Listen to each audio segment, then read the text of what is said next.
সন্ধেবেলায় এরকম কিছু একটা থাকলে পরে আড্ডা তারপরেই জমেই যায়। চলো গাইস, আজ আমি বানিয়েছিলাম স্বামী কাবাব। তো তোমাদের সঙ্গে রেসিপিটা শেয়ার করি। এখানে আমি নিয়ে নিয়েছি গরুর মাংস পেস্ট করে নিয়ে নিয়েছি ছোলার ডাল সেদ্ধ করে, এটাও পেস্ট করে নিয়ে নিয়েছি।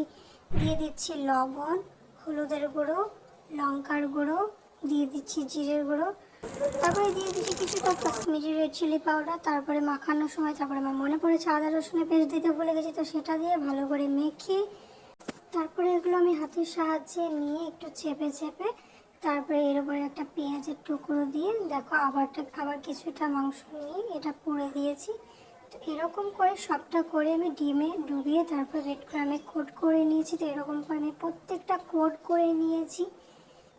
তো এই দেখো আমার সব কিছু কিন্তু কোট করা হয়ে গিয়েছে। এবার আমি এগুলো একে একে তেলে ফ্রাই করে নেব।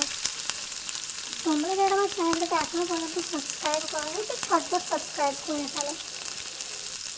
তারপরে এগুলো আমি গোল্ডেন রেড কালার করে সব কিন্তু তুলে নেব।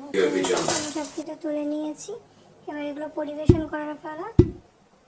নিয়েছি কিছুটা সসের সঙ্গে পরিবেশন করলাম। খেতে কিন্তু একদম দুর্দান্ত হয়েছে। তোমরা কিন্তু অবশ্যই একবার ট্রাই করো।